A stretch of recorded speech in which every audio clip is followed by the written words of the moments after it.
번째 강해 시간입니다. 지난 시간에 하나님께서 에덴 동산을 창설하시고 자기의 형상을 닮은 사람을 그 동산 안에 두시는 장면을 살펴보았습니다. 에덴 동산은 사람에게 완벽한 공간이었습니다. 보기에도 아름답고 먹음직한 나무들이 가득하였고, 그곳에서 하나님과 아름답고 신비로운 교제를 사람들이 나누고 있었던 것입니다. 동산 가운데에는 생명나무와 선악을 알게 하는 나무가 있었습니다. 아담과 하와는 그 두 개의 나무를 통하여 약속되어진 생명과 죽음을 바라보면서 하나님의 말씀 중심의 삶을 살아야 했습니다. 동산 가운데에 왜 선악과가 있었는지를 생각해 보시면, 풍족한 곳, 아무것도 부족함이 없는 그곳이지만 그들의 삶의 중심은 언제나 하나님의 언약 중심의 삶을 살아야 했다는 것입니다. 그들은 동산을 경작할 뿐 아니라 지켜야 할 자들입니다. 지킨다라고 하는 말은 떠나지 않는다라고 하는 말입니다. 동산을 떠나서는 안 되는 것이었습니다. 그들은 하나님의 언약의 말씀이 있는 동산을 떠나지 않고 그 언약 아래에서 하나님과 말씀을 통하여 깊은 교제를 나누어야 됐던 것입니다. 그리고 동산 밖의 것, 온갖 보배나 비옥한 땅이 그들의 관심사가 되어서는 안 되었습니다. 오직 동산 중앙에 있는 약속의 말씀만을 사모함으로 영원한 생명을 누리고 하나님 같은 형상으로 하나님과 교제하는 것을 그들의 최고의 즐거움으로 삼아야 했던 것입니다. 오늘날 우리도 마찬가지입니다. 하나님의 잃어버린 형상을 회복하고 에덴을 회복함으로 이 땅에 예수 믿지 않는 자들에게 하나님이 누구이신지, 에덴 동산이 무엇인지를 우리가 보여주어야 되는 것이 우리의 진정한 삶의 목적인 것입니다. 우리에게서 흘러가는 생수를 통하여 온 땅이 에덴이 되게 하여야 하는 것이 우리의 사명인 것입니다.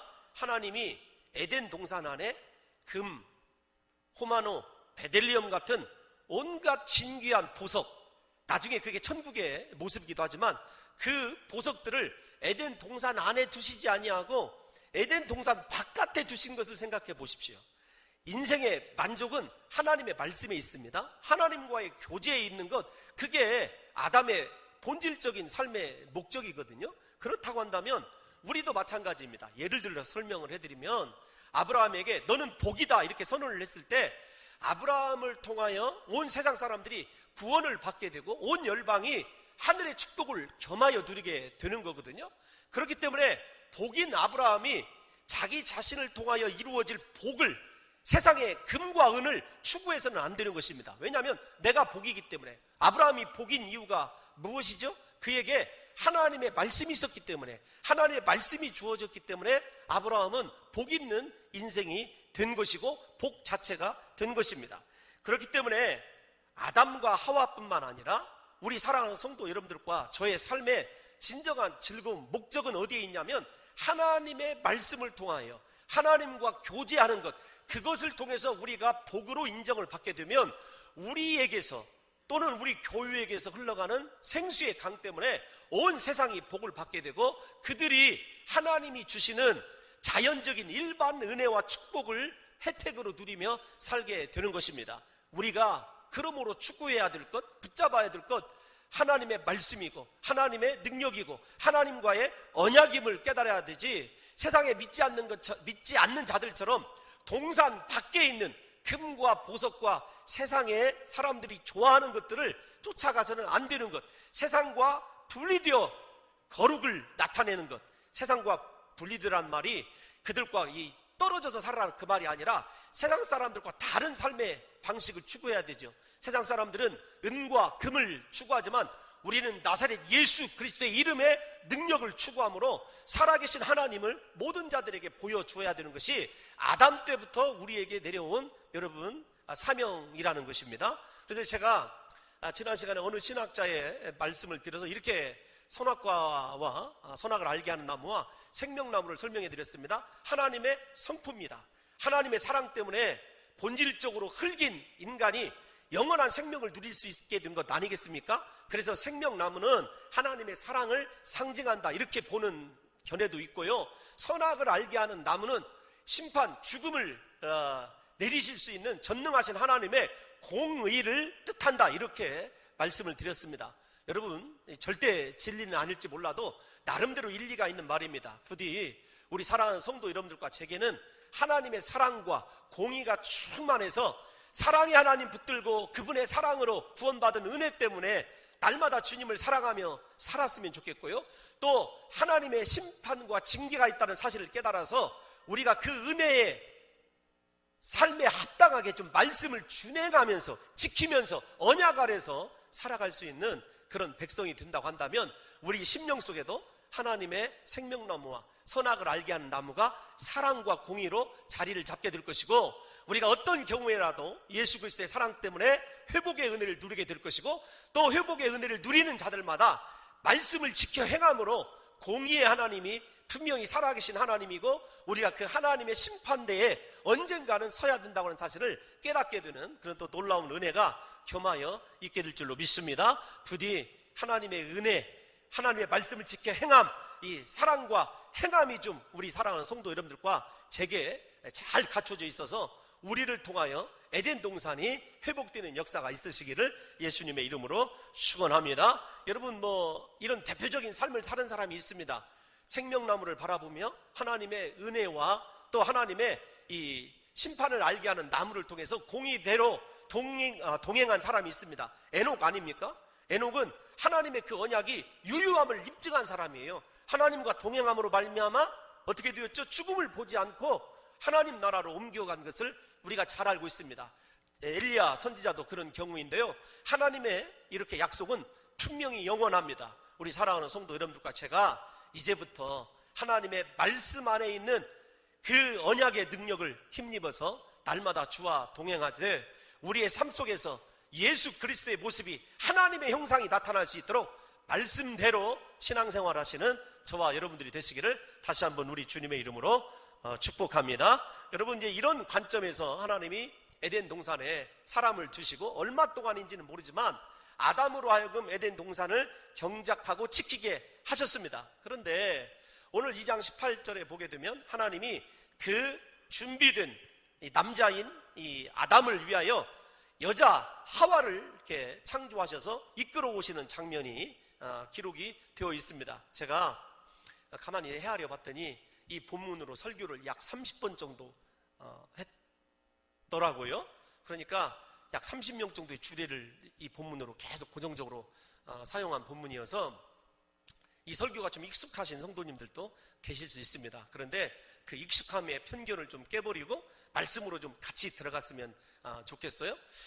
하나님이 지금까지 창조를 하시면서 보시기에 심히 좋았더라, 선하고 아름답더라, 이렇게 말씀하신 하나님이 창세기에서 처음으로 부정형, 좋지 아니하였다, 안 좋다라고 하는 부정형의 말이 등장을 해요. 여러분, 18절을 보게 되면 아담이 혼자 있는 것이 뭐라고 말씀하시냐면 좋지 아니하다, 이렇게 말씀하고 있지 않습니까? 좋지 아니하다, 하나님께서 좋지 아니하다라고 하신 말씀은 범상치 않은 말씀이죠. 앞에서 말씀드린 대로 지금까지 모든 것이 좋았다, 선하다 말씀하신 하나님께서 왜 좋지 아니한다라고 하는 부정형을 사용했을까? 이 말씀을 잘못 해석하면 아담에게 혹시 창조시에 어떤 결함이 있는 것인가? 혹은 창조에 어떤 흠집이 있을 것일까? 이렇게 생각하실 수 있는데 그렇지 않습니다. 하와가 필요한 상황을 하와가 반드시 아담에게 있어야 된다고 하는 것을 하나님이 부정형으로 표현하셨을 뿐입니다. 그러면 하나님께서 그렇게 하와의 이 필요함을 절실하게 느끼셨는데 곧바로 하와를 창조하셨느냐? 그렇지 않습니다. 하나님의 좋지 아니함에 이 시각에 아담이 동의할 때까지 하나님께서 하나님의 방법으로 아담에게 하나님의 뜻을 동의하도록 일을 주셔요. 사명을 주십니다. 무슨 말이냐면 하나님께서 아담이 혼자 있는 것이 좋지 아니하다, 이것을 보시고 곧바로 하와를 창조하실 수 있었겠습니까? 없었겠습니까? 있었습니다. 그런데 하나님의 형상대로 하나님의 지정의 인격대로 창조된 아담 또한 자신이 옛날 성경에 독처하고 있는 것, 혼자 살고 있는 것이 좋지 아니함을 느낄 때까지 하나님께서 아담에게 사명을 주셔요. 일을 주십니다. 여러분, 이 관계를 좀, 과정을 잘 생각하셨으면 좋겠어요. 우리는 무언가 부족하고 결핍하면 하나님께 달라고 때를 씁니다. 그런데 하나님이 그 기도에 응답도 해주시지만 아담이 좋지 아니하는 그 상황을 좋은 상황으로 바꿔주기 위해서 하나님께서는 이 창조된 각종 동물과 공중의 새들을 이끌어 오시면서 아담에게 이름을 짓도록 하십니다. 여러분, 뭐 이름을 짓는 것이 지나가다 그냥 오다가다 아무렇게나 생각내로 짓는 것이 아닙니다. 여기에는 하나님의 겸손과 아담을 향한 특별한 사랑이 있습니다. 이름을 짓게 하셨다, 그 말은 무엇이냐면 하나님이 창조주이심에도 불구하고 아담에게 네가 창조주다, 네가 내 역할을 해라 라고 하는, 하나님은 낮아지시고 아담은 하나님의 위치에 끌어올리시는 그 권한, 은혜를 주신 것이 이름을 짓게 하시는 거예요. 이름을 질 때 아무렇게나 질 수 없지 않습니까? 아담이 이름을 지면서 하나님이 이 피조물을 왜 창조하였는지 하나님의 입장에서, 하나님의 시각에서 그것들을 바라보고 이름을 집니다. 그러면 그 이름과 그 동물과 각종 새들의 특징이, 정체성이 그 이름 안에 함축되어 있는 것 아니겠습니까? 코끼리를 보면 코끼리라고 하는 이름이 정말로 타당해 보이죠? 오늘날 여러분들이 생각하고 코끼리를 바라보면서 토끼라고 만약에 이름을 졌다고 했으면 어찌할까를 한번 생각해 보십시오. 그러니까 아담은 이름을 지을 때 자기 자신의 생각을 버리게 되어 있습니다. 누구의 시각에서? 하나님의 시각에서 그 동물과 짐승들의 창조된 이유를 깨달아 알아야 됐어요. 그리고 그 이름을 짓고 났을 때 성경을 보시면, 여러분 18절에 보시면 여호와 하나님이 보실 때 좋지 아니하다 이렇게 나와 있지 않습니까? 20절을 보십시오. 20절에 이름을 짓고 다 이름을 줍니다. 그랬을 때 뭐라고 얘기하냐면 아담이 돕는 배필이 없으므로, 이렇게 얘기합니다. 저 아담이 돕는 배필이 없으므로는 누가 한 말일까요? 아담 스스로가 느낀 거예요. 그러니까 하나님은 인격적이신 하나님이기 때문에 아담에게 주시고 싶은 것이 있어도 아담이 온전히 하나님과 공감대가 형성될 때까지 하나님께서 기다리시되 마냥 기다리는 것이 아니라 사명을 주셔요. 일을 주셔요. 그 일을 통해서 내게 이것이 없구나, 자신의 실존을 깨닫게 하시는 것이 하나님의 일하는 방법이에요. 그러니까 우리 사랑하는 성도 여러분들과 저도 마찬가지입니다. 우리가 일단 하나님의 뜻은 모른다고 가정을 해봅시다. 그런데 내가 정말로 없다고 생각하는 내 실존상의 결핍과 부족이 있습니다. 예를 들어 이렇게 말씀을 드리는 거예요. 만약에 부족이 있으면 하나님께 기도하고 나가지 않습니까? 그럴 때 하나님이 주시는 것은 응답입니다. 응답을 주시되 무엇을 통하여 주시냐면 사명 감당, 일을 통하여 주신다는 거예요. 하나님이 동물과 짐승들을 이끌어 오심으로 말미암아 이름을 지었을 때 아담이 이야, 내가 실로 대단한 사람이구나, 뿌듯하다, 업적을 생각하고 자신이 이루어놓은 커다란 어떤 일을 생각했습니까? 아닙니다. 내가 없구나, 내가 무언가가 없구나, 자신의 실존을 깨닫게 되는 거거든요. 이런 입장에서 우리의 인생을 좀 생각해 보면 하나님이 우리에게 사명을 주시는 것, 교회에서 일을 주시는 것은 대단한 축복입니다. 하나님의 일을 대신 맡기는 것이고 우리를 하나님의 대리자로 끌어올리시는 장면이기도 하지만 그 일을 통해서 우리가 깨닫게 되는 것은 일의 성취, 내가 대단한 사람, 그게 아닙니다. 자신의 하나님 앞에 서 있는 실존, 자신의 정체성을 깨닫게 되는 거예요. 그래서 여러분, 안 모르게 이름 없이 빚도 없이 수고하고 헌신하시는 여러분들이 어떤 물질적인 보상을 기대한다면 그건 조금 우리가 지양해야 될 필요가 있습니다. 그러나 사명을 감당하고 눈물로 하나님, 내가 이 일을 언제까지 해야 됩니까? 호소하는 가운데서 하나님을 바라보게 될 때 하나님과 내가 하나 되고 하나님의 뜻과 하늘의 뜻이 이루어진 것 같이 땅에서도 뜻이 이루어지는 그 역사가 사명 감당을 함을 통해서 이루어지는 거예요. 그래서 우리 전 성도들이 사명을 감당하고 하나님의 일을 하게 될 때 얻는 복은 무엇이냐면 하나님의 뜻과 내 뜻이 같아지게 돼요. 나를 부인하게 되고 나의 부족한 점을 발견하게 되고 하나님에 대한 갈망으로 가득 차게 되는 것입니다. 이게 사명의 여러분 유익이거든요. 다시 한번 말씀을 드립니다. 좀 정리를 해보면 하나님이 너에게 네가 이런 일을 해줬으면 좋겠다, 일을 주실 때는요, 우리에게 네가 내 앞에서 누구냐라고 하는 실존을 깨닫게 해주실 뿐만 아니라 그 실존을 통해서 하늘에서 뜻이 이루어지는 것처럼 땅에서도 뜻이 이루어지는 위대한 복을 주시기 위해서 사명을 주시는 거예요. 그래서 우리 사랑하는 성도 여러분들은 사명을 좀 사모했으면 좋겠어요. 일단 하나님이 아담을 치유해 가시는 과정을 좀 생각해 보십시오.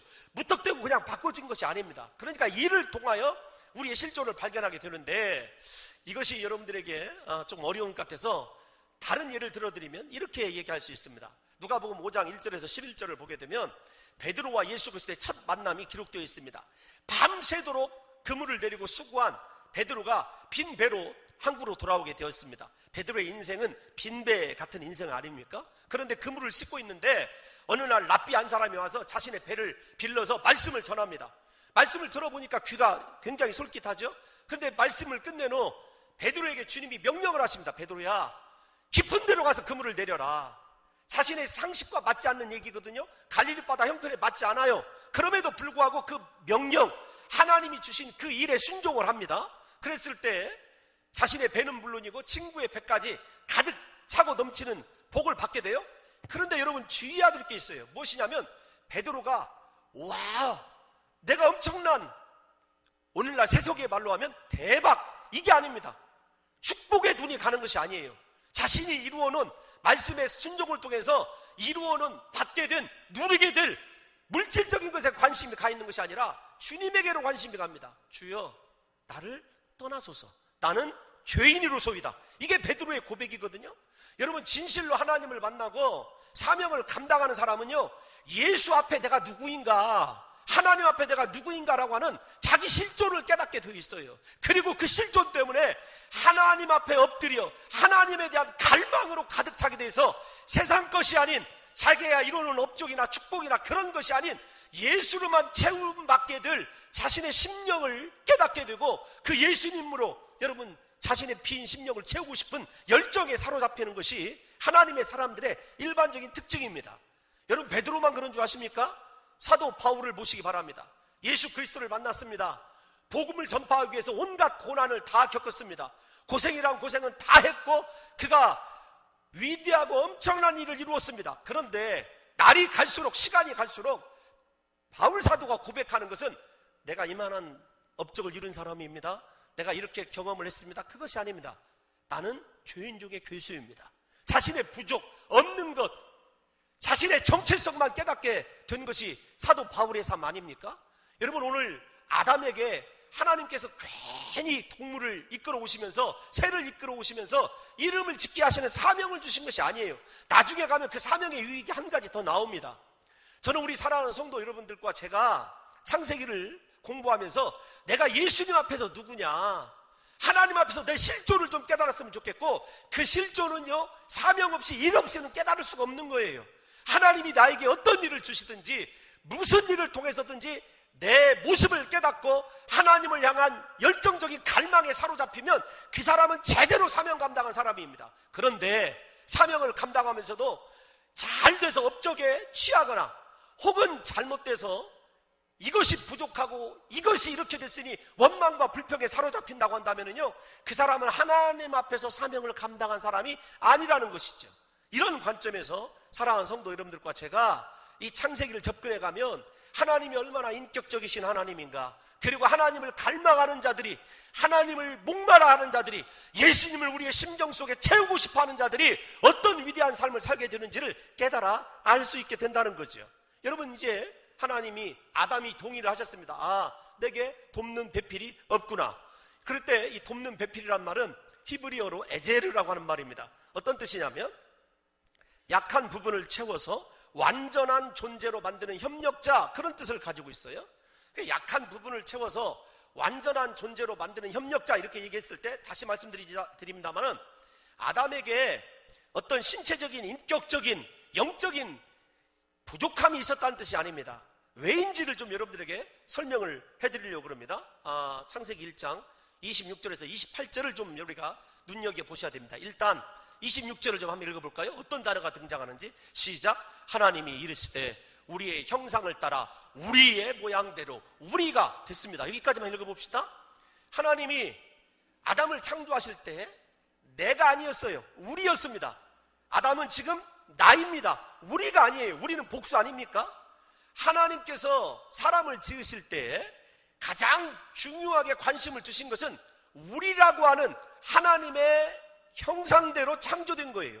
아담은 나는 될 수 있어도 우리가 될 수가 없어요. 우리가 될 수 있도록, 그리하여 서로가 보완적인 존재로 하나님의 완전한 모습을 나타낼 수 있도록 하기 위해서 하와가 여러분 준비된 거죠. 창조된 것이죠. 이런 관점에서 이 성경을 들여다보면 하나님이 아담과 하와를 왜 지으셨는가에 대해서 우리 지난 부흥사경회 때 우리 김지찬 교수님이 너무도 잘 가르쳐 주셨지 않습니까? 관계적인 측면입니다. 1장 26절에서 28절 다시 한번 보여주시기 바랍니다. 우리 다 같이 한번 읽어볼까요? 시작.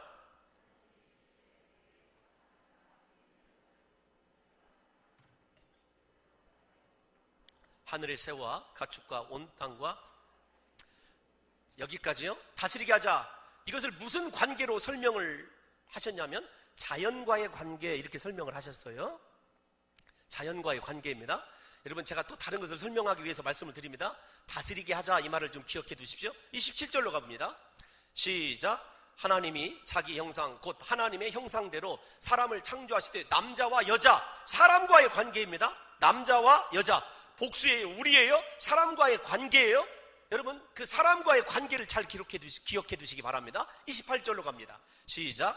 하나님이 그들에게 복을 주시며 하나님이 그들에게 이르시되 생육하고 번성하여 땅에 충만하라. 잠깐만요.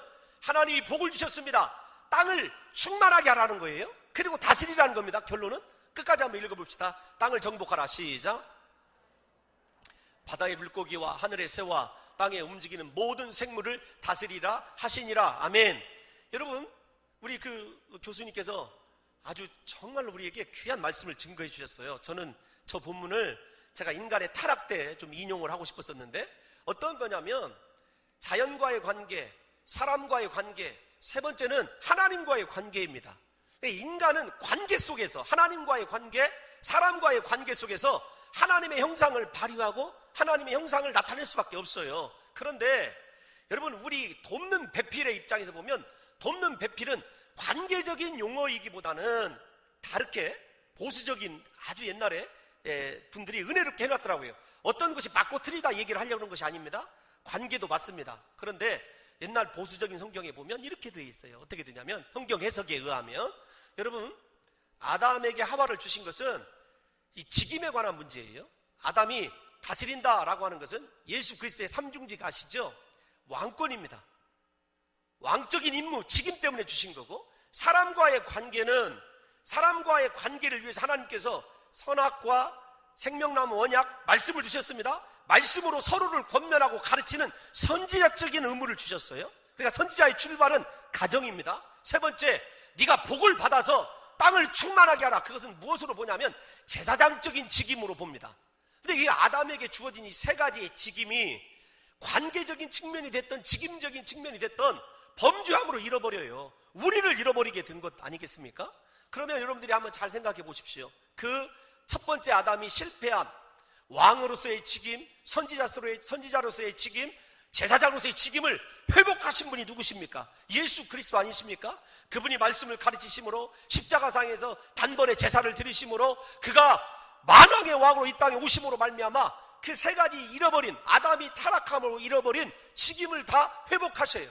그러니까 좌우지간 관계나 직임이나 아담 혼자서는 감당할 수 없다는 거예요. 누가 있어야 되냐면 여러분, 여자가 있어야 된다는 것 아니겠습니까? 그래서 이 아담에게 보냄받은 여자는요, 인격적 육체적인 이 보완제로 보낸 것이 아니라 관계적인 측면에서, 직임적인 측면에서 보냄받았다고 하는 사실을 여러분들이 조금 이해를 하시면 좋겠습니다. 그래서 그 직임을 감당하는 데는 하나님의 형상대로 창조되었기 때문에 나로서는 할 수 없어요. 단수로서는 할 수 없습니다. 우리라고 하는 복수로서 할 수 있다는 것입니다.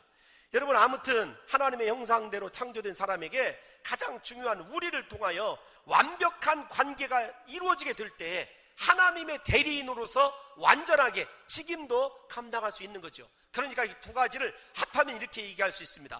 모든 관계에 성공한 사람이 어떤 직임에도 성공할 수 있다. 이렇게 좀 해석을 하면 제가 볼 때는 두 가지를 다 이렇게 좀 함께 보면 좋겠다는 생각을 하게 된 거죠. 그러니까 돕는 배필, 여자의 도움 없이는, 여자의 존재 없이는 남자가 완전한 하나님의 제사장도, 왕적인 직임도, 선지자적인 직임도 여러분 이룰 수 없어요. 왜냐하면 하나님의 형상은 단수의 형상이 아니라 우리라고 하는 복수적인 형상으로 창조되었고, 그 우리의 끝은 무엇이냐? 여러분, 교제입니다. 하나님은 인격적인 진리 안에서 교제하심으로 서로가 삼위로 일하시지만 진리 안에서 온전히 하나 된 삼위일체 하나님 아니십니까? 여러분, 그래서 아담과 하와의 끝에 가서 뭐라고 했냐면 너희가 한 몸이다 이렇게 얘기를 하셔요. 한 몸이지만 아담과 하와가 한 몸입니다. 몸이 하나다. 여러분, 그게 어떤 시함 쌍둥이 같이 이렇게 둘이 딱 붙어있는 그 관계가 아니라 하나이지만 따로 남편이 할 일, 아내가 할 일 따로 있는 것과 동일합니다. 그렇기 때문에 하나님의 형상을 온전히 나타나기 위해서 돕는 자, 관계적인 측면에서, 직임적인 측면에서 하나님께서 보시기에 좋은 상태인 교제를 이루기 위해서 하나님께서 보내주신 것이 이 에제르, 돕는 배필의 의미이거든요. 여러분, 여자가 만들어진 과정을 생각해 보면 하나님께서 얼마나 이 여자를 소중히 여기시는가라고 하는 것을 알게 됩니다. 그러니까 좀 정리를 해봅시다. 어떻게 정리를 해보냐면, 나는 이 아담의 입장에서 말씀을 드린 겁니다. 돕는 배필 없이는 하나님의 형상을 온전히 세상에 나타낼 수 없고, 관계적인 측면에서, 그 다음에 하나님이 내게 부탁하신 청지기 대리인으로서 삼중직을 내가 감당할 수 없구나, 그걸 느끼게 하셨어요. 그런 느끼는 찰나에 하나님께서 이 하와를 이제 만드시는 과정이 소개되어 있지 않습니까? 그러니까 에덴 동산에 진정한 꽃은 무엇이냐면 교제예요. 먹음직한 나무, 보암직한 나무, 저 밖에 나가면 금과 뭐 온갖 보화가 있는, 그게 아니라 하와와 아담이 하나님의 형상을 나타내고 하나님과 교제하는 것이 진정한 축복이거든요. 근데 우리는 그것을 축복이라고 생각하지 않습니다. 요즘 부부들은요, 가정은 세상 밖에 있는, 우리가 탐내서는 안 된 금과 은 때문에 가장 중요한 하나님의 형상을 잃어버리고, 하나님의 직임을 잃어버리고, 하나님과의 관계를 잃어버리고, 모든 것을 가정에서 다 포기하고 살아가는 것이 오늘 한국 가정의 위기 중에 위기가 오는 근본적인 원인이라고 얘기할 수 있습니다. 뭐 더 깊게 나가고 싶지만 시간상 좀 말씀을 드리면, 여자가 만들어지는 과정을 생각해 보십시오. 남자에게 여자가 얼마나 중요한 존재인지를 잘 알 수 있습니다. 하나님께서는 아담을 깊이 잠들게 하셨습니다. 그러니까 아담의 의사와 상관없이, 아담의 지혜와 상관없이 하나님만의 독창적인 작업이 이루어져서 그 결과가 누구냐면 여러분, 하와예요. 그러니까 여자는 하나님만이 알고 있는 비밀한 일이 여자에게 담겨져 있어요. 이게 신비입니다. 여자의 신비가 그거예요. 그러니까 이 여자를 그냥 보면 안 됩니다. 아내를 데려올 때, 저 사람에게는 내가 알지 못하는 하나님의 신비로운 비밀한 축복이 있는 존재임을 알게 되면 여자에 대한 경외심이 있어야 되거든요. 제가 일부 때는 이런 설교를 이렇게 못했습니다. 왜냐하면 마누라가 듣고 있어서 너나 잘하지 이럴까봐 자세히는 못했습니다. 근데 지금 없으니까 좀 그래도 여러분들이라도 잘하라고. 여러분, 잘 생각해 보십시오. 비밀한 존재예요. 그런데 아담을 깊이 잠들게 하셨다, 이 본문을 다른 성경학자들은 아담을 하나님이 죽게 하셨다 이렇게 얘기하셔요. 그리고 다시 부활시킨 것으로 이해하시는 분도 있어요. 그러니까 우리는 깊이 잠들게 하셨다 그러면 현대적인 시각에서는 탁월한 마취제를 생각하지 않습니까? 전신 마취를 하셨구나 이렇게 생각하시는데, 여러분, 하나님께서 아담을 죽게 하심으로 죽음을 통해서, 희생을 통해서 여자가 탄생되었다는 거예요. 그래서 그 학자가 이렇게 써놨어요. 남자가 죽어야 여자가 산다. 남자가 죽어야 여자가 산대요. 가정에서 여자가 살면 하나님의 신비로운 축복이 임재하게 되는 거예요. 그리고 남자가 하나님과의 관계일 뿐만 아니라 직임에서도 훨씬 더 성공적인 역할을 하게 된다는 것입니다. 이런 귀한 말씀을 일부 때는 잘 못했어요. 여러분, 잘 생각해 보십시오. 남자가 죽어야 여자가 샀는데, 일단 뭐 아담이 죽었든지 깊이 잠들었든지 하나님이 갈비뼈를 꺼내실 때 무엇이 쏟아져 나왔겠습니까? 아니, 죽었든지 잠들든지 여러분, 갈비뼈를 꺼내려면 무엇이 터져야 되죠? 피가 흘러나와야 되는 것 아니겠습니까? 무슨 말이냐면 잠들든지 죽었든지가 중요한 것이 아니라 여자는 남자의 희생을 통해서 탄생된 존재예요. 남자의 철저한 희생에 의해서 살아야 될 존재가 여러분 여자입니다. 그렇게 소중한 존재라는 것이죠. 근데 무엇보다 여러분 우리가 좀 신경을 써야 될 것이 어떤 거냐면, 여자가 탄생됨으로 가정이 완성이 되었는데 교회도 마찬가지입니다. 예수 그리스도의 옆구리에서 피가 터져나옴으로 탄생된 것이 여자입니다. 신부입니다. 교회입니다. 여러분, 교회를 그리스도의 신부라고 한다면 신부는 여자죠. 그러니까 아담에게서 나온 하와나 예수 그리스도의 피 흘림을 통해서 생성된 교회나 동일합니다. 예수 그리스도의 십자가의 희생, 아담의 희생 때문에 배우자가 여러분 탄생된 거죠. 그렇게 소중한 존재라는 것입니다. 그러므로 여자는 남자에게 있어서요 가장 소중한 보물이에요. 그러니까 남편에게 가장 귀중한 재산 목록 1호는 누구냐면 여자입니다. 아내입니다. 여러분, 옆구리가 터져서 피가 나고 갈비뼈가 뽑혀진 다음에야 여자가 만들어지고 드디어 하나님의 형상인 우리가 완성된 것 아니겠습니까? 그래서 우리라고 하는 인격적 교제를 통하여 하나님의 형상을 이루는 것이 가정의 사명입니다. 둘이 돈 잘 벌고 경제적으로 땅 사고 그것이 사명이 아니라, 여보, 우리가 하나님의 형상을 이루어냅시다. 하나님이 주신 에덴 동산을 회복합시다. 이게 부부간의 가장 근본적인 목적이라니까요. 사랑하는 성도 여러분들, 그래서 아내와 교회 사랑을 비교해 놓은 에베소서 5장을 보면 이렇게 얘기합니다. 아내를 사랑하는 사랑의 정도는 예수님이 교회를 사랑하신 것과 동일해야 합니다. 이렇게 본문이 되어 있고, 여기서 예수님은 아내 사랑해 하실 때 말씀을 에로스가 아닌 아가페로 말씀하셨어요. 그래서 남자는 아가페로, 죄송합니다. 자꾸 급하니까. 에로스로 시작된 사랑을 아가페로 승화시켜야 되는 것이 누구냐면 남자예요. 예수님이 그렇게 사랑하라고 그랬으니까 아내를 사랑할 때 아가페적인, 무조건적인, 희생적인 사랑으로 사랑을 하고 그랬지 조건적으로 사랑하라고 하지 않았습니다. 그러니까 우리가 이 결혼이 참 중요한 거더라고요. 해놓고 보니까 굉장히 중요한 거예요. 여러분, 그래서 베드로 사도가 뭐라고 얘기냐면 베드로전서 3장 7절에서 남편 된 자들아, 이와 같이 지식을 따라 너희 아내와 동거하고 저는 더 연약한 그릇이요 생명의 은혜를 유업으로 함께 받을 자다. 그녀가 있어야 네가 생명의 유업을 받을 수 있다. 이런 말로 여러분 틀어서 얘기할 수 있습니다. 그러니까 아내 없이는 하늘의 생명의 유업을 받을 수 있습니까? 없습니까? 없다라는 거죠. 소중한 존재예요. 여러분, 우리가 이거 본문 21절에 의하면은 하나님께서 갈빗대로 여자를 만드시는 장면이 나오지 않습니까? 이 구절을 통해서 우리는 여자의 창조와 관련해서 몇 가지 사실을 알 수 있습니다. 매튜 헨리의 주석에 나온 얘기라고 우리 김지찬 교수님도 가르쳐 주셨는데, 제가 책을 읽다 보니까 매튜 헨리가 이 말을 오리지널로 한 것이 아니었어요. 누가 아니냐면 교부 시대에 토마스 아퀴나스가 했다는 것을 제가 이번에 찾아내고 참 흡족해라 했습니다. 혼자. 이게 매튜 헨리가 오리지널 것이 아니구나. 근데 그 주석에 보면 이렇게 되어 있습니다. 첫째, 여자는 창조 사역 중 가장 마지막에 창조된 존재라는 사실을 알라. 둘째, 여자는 흙으로 창조된 남자보다 더욱 귀한 재료, 뼈로 창조되었다는 사실을 알라. 셋째, 여자는 하나님의 손길에 의해 세심한 주의를 기울여 만들었다는 사실을 알라. 여러분, 그러면서 뭐라고 얘기했냐면, 하나님께서 머리뼈로 여자를 만들지 않은 것은 남자를 지배하지 못하게 하기 위해서이며, 하나님께서 다리뼈로 여자를 만들지 않은 것은 남자에게 짓밟히지 않게 하기 위해서이고, 남자의 옆구리 부분에서 갈빗대를 취해 만든 것은 남녀가 인격적으로 상호 동등한 위치에 있음을 보여주는 것이며, 그의 팔 아래에 갈빗대를 취해서 만든 것은 여자는 남자로부터 보호되어야 하며, 그의 심장 근처에 있는 갈빗대로 만든 것은 사랑받아야 될, 소중히 여겨야 될 존재임을 보여주는 것이다. 모두들 이런 쓸데없는 말을 해가지고. 매튜 헨리의 얘기입니다. 여러분, 오늘 부부간의 예배를 드리러 오신 사랑하는 성도 여러분들은 여러분 행복할 수도 있고, 오늘 집에 가시면 3라운드가 시작될 수도 있습니다. 네가 죽어야 내가 산다고 목사님이 얘기했지 않냐. 너 죽어라, 그럼 내가 산다.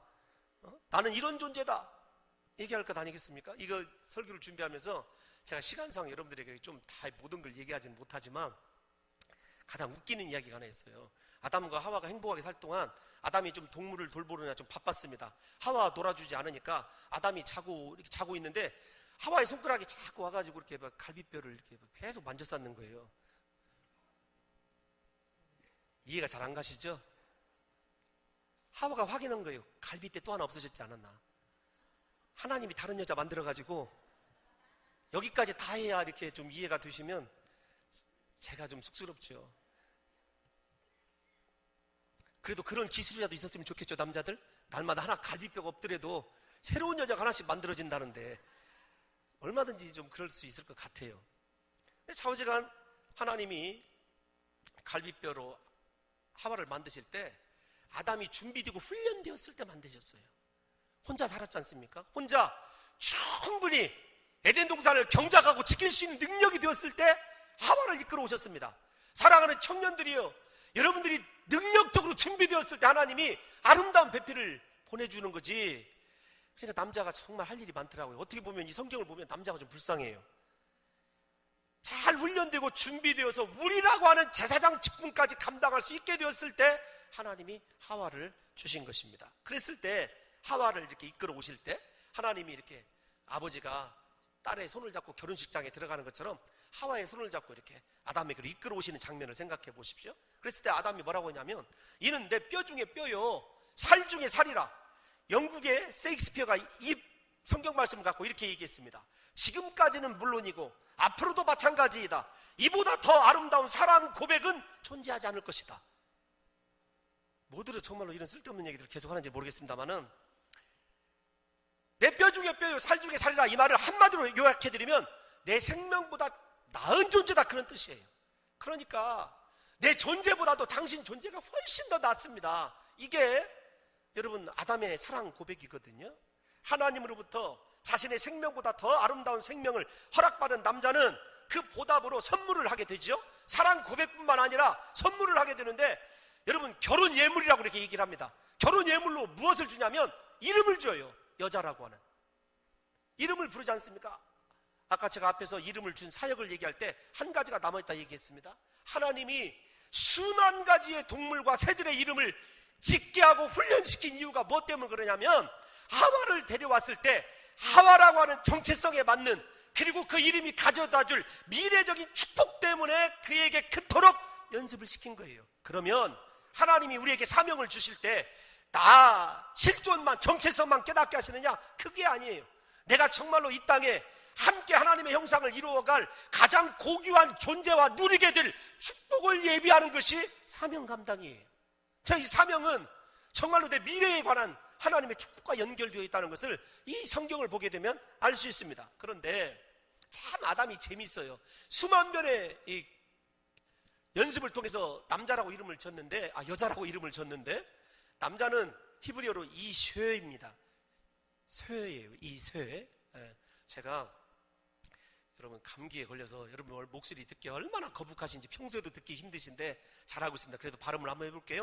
이쇠입니다. 여자는 히브리어로 뭐냐면 이쏴예요. 쏴. 쇠, 쏴. 하나만 달라요. 여러분 잘 생각해 보시죠. 아담이 얼마나 탁월한 사람이냐면, 자기와 동등한 듯 하면서도 여자에게는 무언가 더 있어 보여요. 탁월하게 이름을 져놓으면 자기가 짓밟힐 것 같고, 그렇다고 3월이 5월이 이름을 져놓으면 너무나 하찮은 것 같고, 그러니까 자기의 비슷한 이 쇠를 졌는데 점 하나만 더 있어요.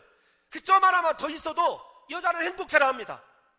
최고의 이름으로 알아요. 이게 여러분 우리가 지금 가지고 있는 말씀의 핵심이거든요. 여자가 동등하면서도 무언가 더 존귀한 존재임을 나타내는 이름을 누가 져줬냐면 아담이 져줬어요. 그래서 그 여자와 더불어 하나님이 허락하여 주신 은혜의 동산에서 잠시지만 가장 행복한 인생을 살 수 있었는데, 행복의 요인이 뭐냐면 하나님의 형상을 마음껏 그들이 공유할 수 있었던 거예요.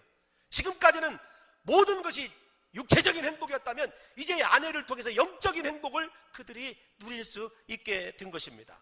이렇게 소중한 만남이기 때문에 주님이 그들에게 결혼을 단계적으로 아담을 준비시키시고 훈련시키시고, 그걸 통해서 하나님께서 완전한 상호 보완적인 돕는 배필로 창조하셨다는 것입니다. 사랑하는 성도 여러분들과 제가 남은 인생, 여러분 하나님과의 거룩한 교제 안에서, 관계 안에서 직임을 이룸으로 말미암아 여러분의 가정이 에덴 동산들 뿐만 아니라, 혹시 가정 때문에 상처 입으시고 아파하신 성도 여러분들이요, 낙심하지 마십시오. 지금부터 인생이라도 우리가 하나님의 형상을 보여줄 수 있는 진실한 하나님의 능력자들로 서심으로 말미암아 우리 봉동중앙교회 성도 여러분들의 전 가정이 에덴 동산이 되시고 우리 교회가 우리라고 하는 하나님의 관계성을 마음껏 보여줄 수 있는 진정한 에덴 동산이 되어서 모든 사람들에게 하나님의 형상인 사랑을 보여줄 수 있는 귀한 공동체 되시기를 예수님의 이름으로 축원합니다.